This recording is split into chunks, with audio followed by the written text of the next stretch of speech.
Bomesana kolanda FM Mag basango na lingala pe na bozindo tango nyoso nazalaka na esengo ya ko présenter yango pona bino boye malamu Congo Kinshasa Congo Brazzaville. Botika to fungola basango na biso ya mokolo ya lelo pona koyebisa na bino nini euti koleka entre primature na collectif ya ba députés provinciaux o bakendaki pona ko réclamer ba arriéré de salaire na bango kasi kokamwa ezalaki nde tourner na une bagarre okozwa idete to landa ba détail na élément.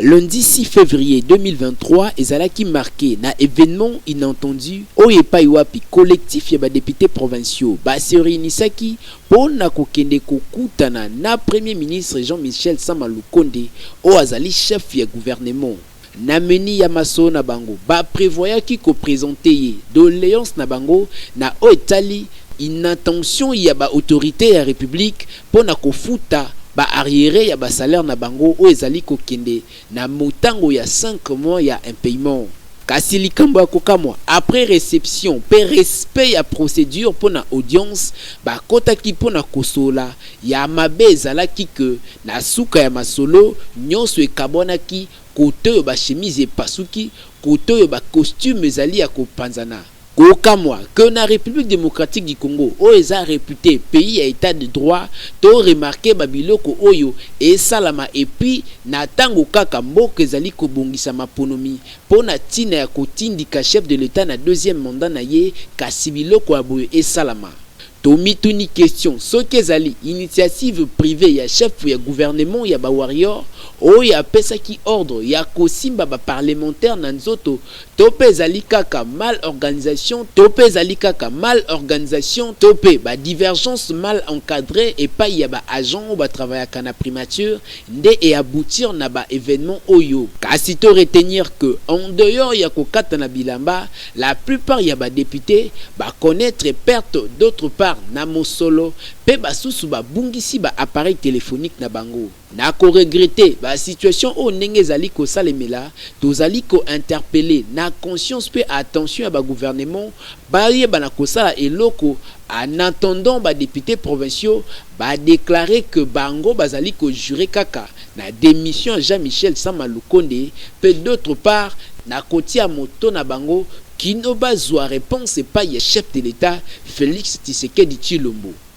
Fond terrible de la Tchangu Gibob Papa Yepe a kendaki kozwa carte d'électeur na ye pona ko s'enrôler pe komitia na nzela azalaki accompagné na base na ye na ba cadre ya parti UCC parti oyo azali secrétaire national elekaki ndenge nini Enoch Mafuka azalaki wana.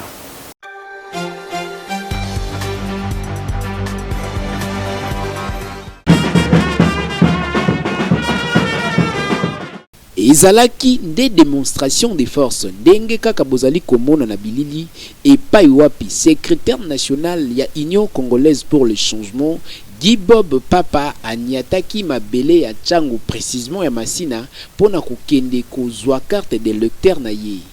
accompagné na base na ye pai wapi ba militant pe ba cadre ya parti Kobaki sa présence remarquable ya secrétaire exécutif national pe ya secrétaire général ya parti Kubaki Kata azwaki likambo yango na maboko pona kopambola processus ya enrôlement mingi penza ya encre correcteur ya Tchangu Gibob Papa o azali kobongama pona kobongisa mandoki na ye na tina ya kotindika masolo ya élection na kati ya Tchangu comme ticket gagnant ya parti UCC.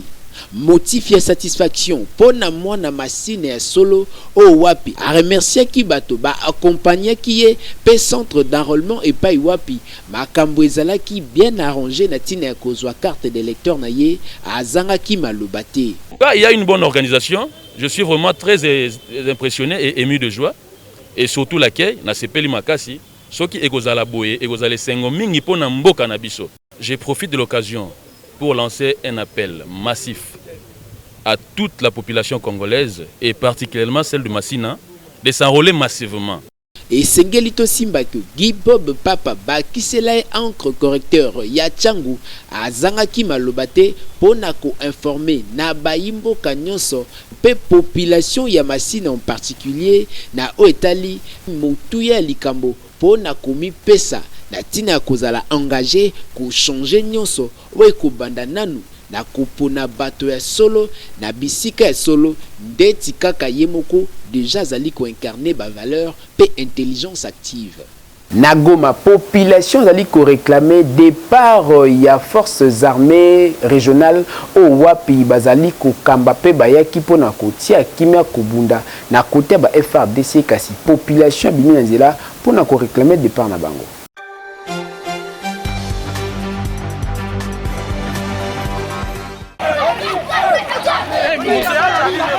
Ezalaki ya koyinda mokolo ya lelo kuna na Nord Kivu epai wapi population batombokaki bayebaki na kobima na banzela pona koyeba ko exiger epai ya ba autorité bayeba kobenga na force régionale ya EAC oyo ezali kocha trouble makasi elongo na ba M23 nde population abimaki pona kocha makelele batombokaki na ndenge ya kosakana te po selon bango bazali komona ba autorité bazali ko traiter dossier oyo na malembe mingi alors que bango bazali kozala victime bazali kokufa lokola banyama nzokande bazali na droit ya kovivre na kimia na mboka na bango jamais munguna akoki koya kotia bango mal à l'aise na mboka na bango moko oyo ezali kosala pasi mingi balembi kokufela bana ba parents tope balembi kozala dispersé à cause ya ba guerre oyo ezali kosalema awa yango bazali kosenga na ba autorité bayeba kotia kimia na province na bango oyo ezali dossier à suivre. Ezali réputé pour un enseignement de qualité dans le domaine ya informatique et communication et sinicom kimambangu pour kozwa ba inscription na yo étudiant topozali na posa komi komisa.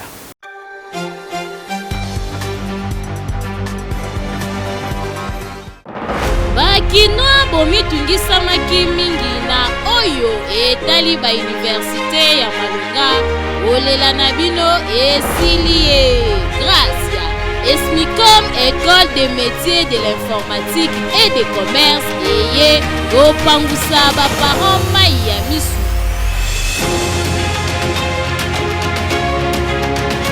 awa okomitungisa te po mwana akotanga lolenge elongobani grâce ya baprofesseur ya Malonga oyo bazali awa bazali kotangisa kitoko kote bapoint sexuellement transmissible ezalaka nango awa te esengi mutu ya mwana esala po amerite diplôme oyo koluta awa na oyo etali bafaculté Esmicom ebongisi bafaculté lokola programmation comptabilité télécommunication pe baoption misusu basale ezali bien équipé pe bien aéré kote munge bosana po ozotanga pe servo ezali kopema kimia welisa yo mutu osilisa classe bandakala kasi oyebaka esika nini ya kokende te awako abakisi pe lisusu système ya LMD oyo ezalaka libanda ya mboka kasi okokuta yango na Esmicom otuni ngai ezwami wapi kimambangu na première rue du Landos non loin ya HJ okokuta Esmicom wana bakoyamba yo kitoko soit obengi na banumero oyo 089 52 42 819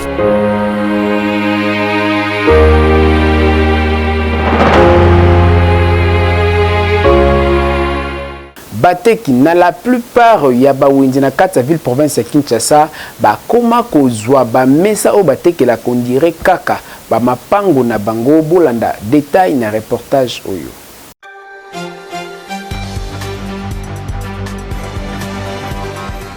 Lelo na Kinshasa tokoma komona bateki na bawenze bakomisa ba mesa ya wenze lokola mapangu na bango, c'est-à-dire héritage. Po soki mutu asombi mesa ata abelito akwei na commerce na ye akolinga te mutu mususu aya koteka na esika na ye. Alors que eza na batu misusu pe oyo baza na besoin ya koteka na wenze, nzoka nde ezali malamu te po mutu nyonso oyo aza na posa ya koteka esengeli akende koteka. Espace ya wenze eza kaka lokola hôpital, soki obiki obimi otiki muninga mususu oyo aza malade. Mukolo yo pe okozwa possibilité ya okozonga place mususu ekomona na malgré mbongo olie ya kokanga espace kaka pona yo moko. Wana eza manka gagner pona l'État po espace vide kofuta taxe te, nzoka nde esengeli taxe efuta makapo mosolo wana ekota na libenga ya l'État po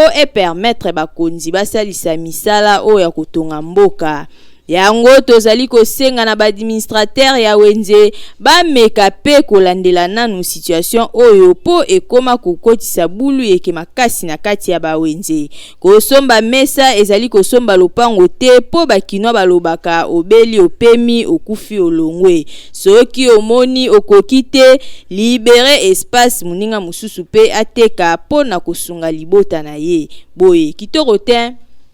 Ozali na posa ya ko se faire soigner pe okuta na ba minganga o baza qualifié kimambango yo moto zali na bokono to po zali na posa ko se diagnostiquer kuna na centre hospitalier Kafeke na commune ya Kalamba.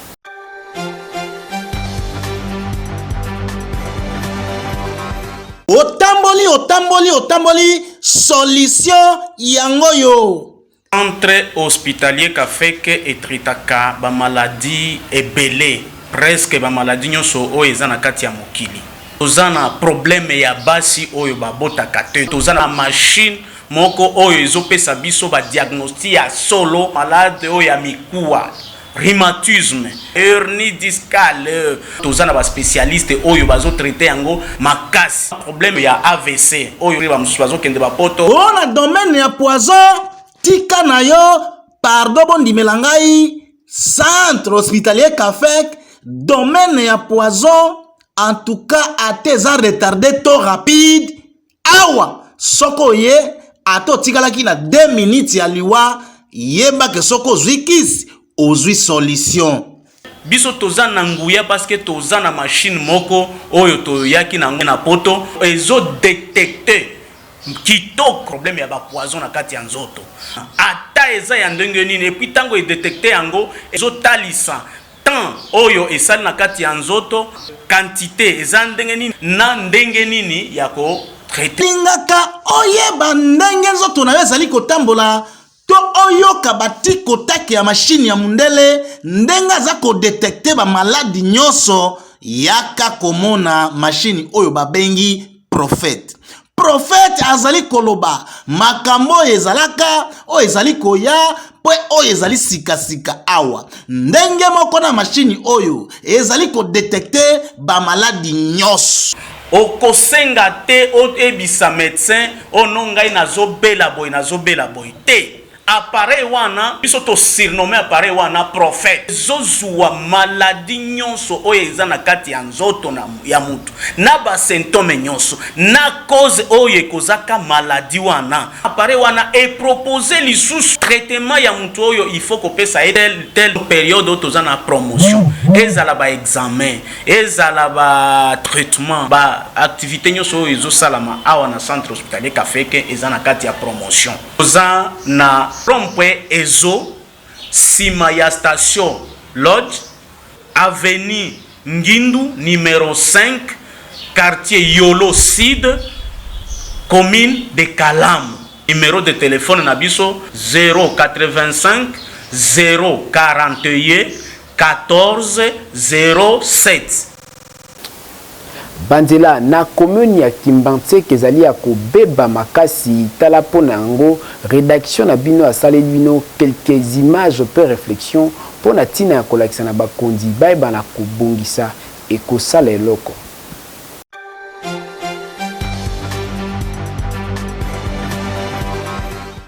na quartier Kamamulumba, plus précisément na commune ya Kimbonze, que population bazali ko vivre na ba condition moko ya kitoko te. Bino moko botala ndenge érosion ezo tungisa bango ezali komema bandaku, mais ya pasi ezali ke nzela oyo e permettra bango babima na centre ville. Botala ndenge nzela e bebi e bukani a cause ya érosion oyo ezali awa bazali konyo kwa mamakasi na yango baleli na bakonzi ata basaki ya pamba baya kobwakela bango pona bakalime érosion oyo. Souci na biso ezali bakonzi basunga biso pona nzela parce que direction oyo eza direction munene eke Saint-Louis eketi Singayinga e Baluki eketi Mokali mais pasi kaka bambulo ndenge ezobeta beta boye ozangi lisungi basaki telama basaki tosala soki tokangi awa esili kote nyonso eza kobuka na buka yango nzambe asimba mitema bakonzi basunga biso mpo na nzela mpo bandako ezokwea kwa yango nyonso eza pembeni awa atuka bakonzi ya mboka tozali kosenga na bino papa botalela biso likambo ya nzela oyo pasi basa kitoko baza koto mabala eza te mpo na nini nzela eza te mibali moye bamona biso eza te yango tosengi na bakonzi ya mboka na biso tobike tokopesa bino bavoi mais nzela na biso oyo bobongisela biso yango. Population bazali kotalela kaka epa ya bakonzi awa kokala te ba élection ya 2023 ekosalema bango bazali kotuna ba député oyo bakozala na besoin bango ba voter bango bakoya nzela nini po tour liboso ba vota bango babeta bango kara kasi tour oyo bazali kotala esika nini bakoya po baya kosenga bango ba voter bango bino moko boyokaki bango ndenge balobaki dossier oyo ezali mabe makasi po population bazali kolela basengi na bakonzi bo trouvele bango solution po boye pasi makasi bazali konyokwama. Ozalaka na posa ya koyeba ndeti Michael Jackson pe ozwa succès planétaire ndeti James Brown, référence pe adresse eza semoko na studio Liloba.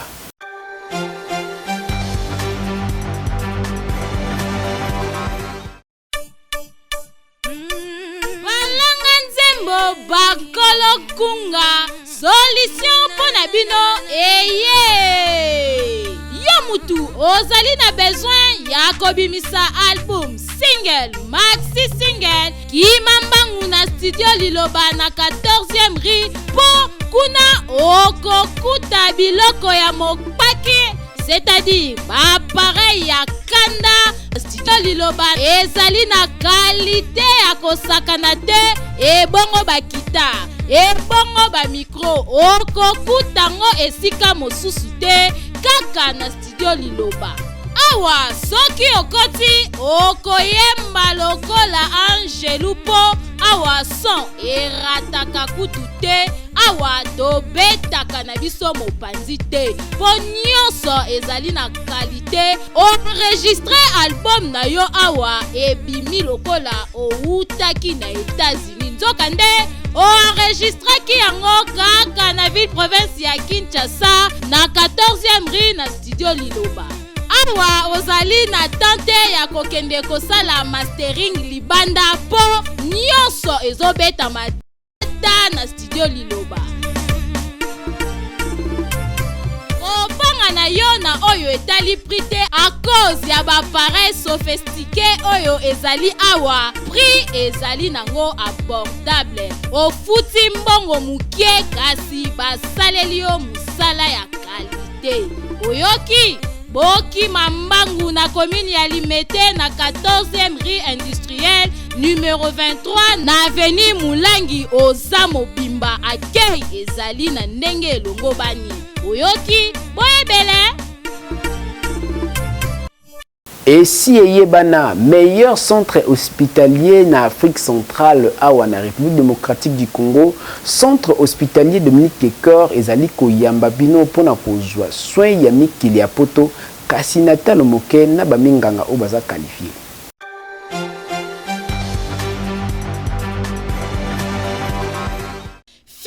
Fini makambu ya kokende ko se faire soigner na ba centre ya simandaku oyo ezali koboma ba congolais mingi po mobange na hôpital oyo ezali na ba norme sengeli yangoyo. Centre hospitalier Dominique Lecoeur eye kosunga peuple congolais azwa soin ya malonga na ndenge esengeli mwana Congo. Centre hospitalier Dominique Lecoeur okokuta awa ba pareil ya malonga ya médecine moderne ya solo oyo ezali ko détecter maladie nyonso ebombani na nzoto ata ebombani na songe ya suki grâce ya ba pareil oyo maladie wana ekozala détecter. Awa bazali na laboratoire ya malonga kaka pona kosunga peuple congolais. Esengeli boyeba ke ba médecin oyo bazali ko traiter pe awa bazali ba médecin oyo batanga médecine na libanda ya mboka kasi baye ko pratiquer yango awa na République démocratique du Congo pona kosunga bandeko na bango bazwa soin ya malonga na ndenge esengeli. Na oyo etali prise en charge bomi tungisama te kokende libanda ya mboka na centre hospitalier Dominique Lecoeur prise en charge ezali assurée. Esengeli koyeba lisusu ke centre hospitalier Dominique Lecoeur ezali na ba service locaux la chirurgie, maternité, radiologie, kinésithérapie, échographie, endoscopie. Nyonso wana kaka po basunga peuple congolais ba patient na bango bazala bien traité. Na oyo etali cas d'urgence soki obeli na ndaku ozali na possibilité ya kokoma hôpital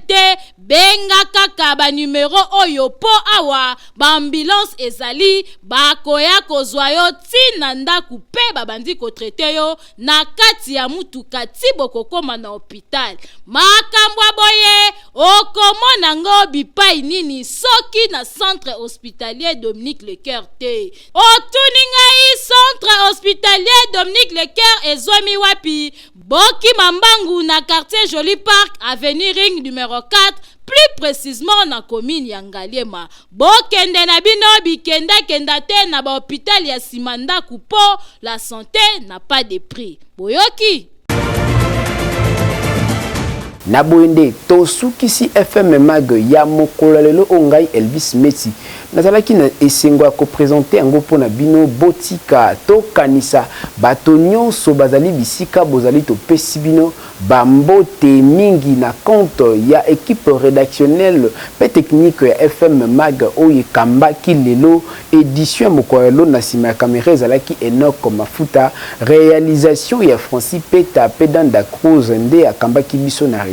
ndenge kaka elobaka ye moko le géniteur, le promoteur, maître Billy Malou Cléophas nul n'a le droit d'être heureux seul sur la terre. Ndenga inabino awa to pesi bino bambote peto tombeli bino pourquoi elamu kuna depuis Angola Raphaël Mbangu Mwanza mobali ya Paola Pelisusu Doris Meti l'ingénieur technicien intelligent ozali na posa na ye pona consultation na etali mambo ya construction réflexion bâtiment pe architecture intérieure référence ezasi moko Doris Meti ngai na bino tokutani mikolo ezali koya.